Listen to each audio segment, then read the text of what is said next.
Chelsea Nelson on your right, Ashley Williams in the middle, Dominique Wilson on the left. Whenever you're all ready, we can start with questions. Ashley, the last 3 seconds of the game, did you know before you made that foul that you had fouls to give, and was that something that the coach told you to do? Yeah. Okay. Yeah, we knew that since they were out of timeouts, they couldn't advance it. So having to go the full length of the court, and I think we only had 2 or 3 team fouls. So just trying to get them out of their rhythm. Now, with 7/10 of a second left, when they blew that whistle, when you forced Greenwell onto the sideline, did you think it was going to be a turnover, or did you think maybe you might have fouled her? No, I didn't think I fouled her because I saw the sideline, I put my foot on it, and we were chasing them because we didn't want to get them a 3. And so I think Dom was chasing her, and she just chased her right into me. And I just, the most important player on the court is the one with the ball. So. Ladies, coming out of halftime, what was going through your mind when Duke got on that 8-0 run? Take it. First of all, we need to get it together and find our composure, honestly, because Duke is too good of a team to just let them get on the line. And I know we went, it said 0 for 12 at the 3-point line. Yeah, we got to find other ways to score Yeah. because we were very hot in the first half, got cold in the second half, so we were just trying to attack the basket. But at first, we knew we had to stop Duke. I want to follow up with that question. You just mentioned you were 7 for 16 the first half from 3, and 0 for 12 the last 20 minutes. Did they change anything up defensively to put more pressure on the 3-point shooter, or was it just missing open shots? Yeah, I mean, no, because a lot of those threes we were wide open. It was good shots that just weren't falling, and that just comes with playing basketball. Is the name of the game, but we found other ways to score. It was just we would like for those threes to go in. It would have been nice.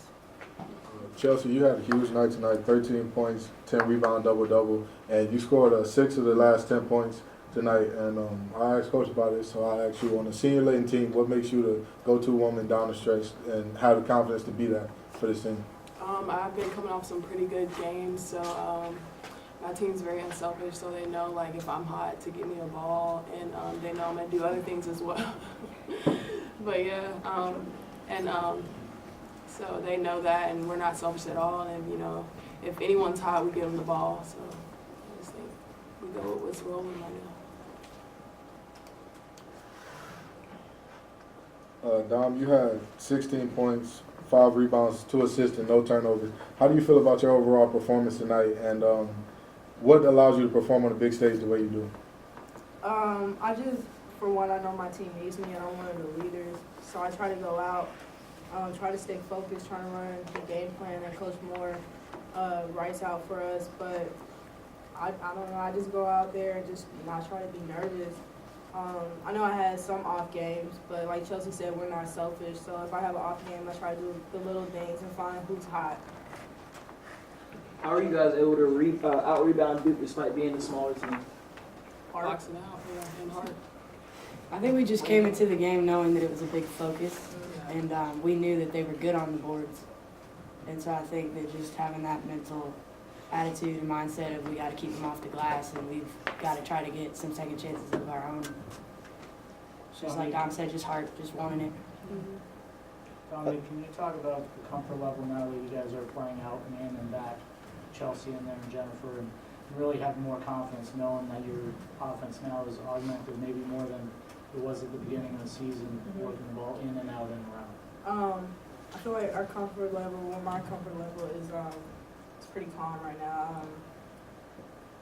I mean, we're just playing great basketball, so I'm having fun. I know Chelsea's having fun out there, dominating, being a beast. But we're just trying to play our game and not really just get out of focus and try to do other things that don't work for us. We just try to be our own routine. I think on that too, we know that Chelsea's very good one-on-one on the block, and if they double her, we've got 4 perimeter players that are capable of shooting the 3. So they really kind of have to pick their poison with that. And Chelsea's done a wonderful job of being efficient down there, and so it's really a hard decision. It puts a lot of pressure on them. You all held them to under 20% three-point shooting, and they had 4 more turnovers than assists. What did you all do defensively to make the offense stagnate the way it did? think for starters, we put our two best defenders on their two best perimeter players, and I think individually they contained them, you know, and they didn't need help, which was big. And we also, I think Chelsea did a good job of helping off her post, and all of our posts did, because we knew that they weren't threats from the perimeter. And we try not to foul and then force them to make those hard shots. Based on what Ashley just said, I'm assuming then that you felt that Cooper Odom and Lambert were not huge scoring threats, and if you concentrated on Greenwell and Brown, that would pretty much take away a lot of their offense. Yeah, definitely. Those are two great players in the ACC, so we knew if we try to take away their offense, like you said, they had to find other people to step up and score. I think they're not threats, but I think that just making somebody else beat you, as opposed to the two that are averaging just under 20 or whatever it was. How much of an emphasis was shutting down those two players, especially after what happened Thursday night up at Syracuse?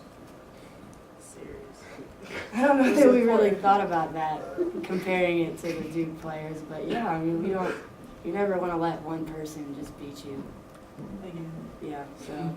So a little bit of renewed emphasis on that point going into this game, I would imagine, the practices from Thursday to now.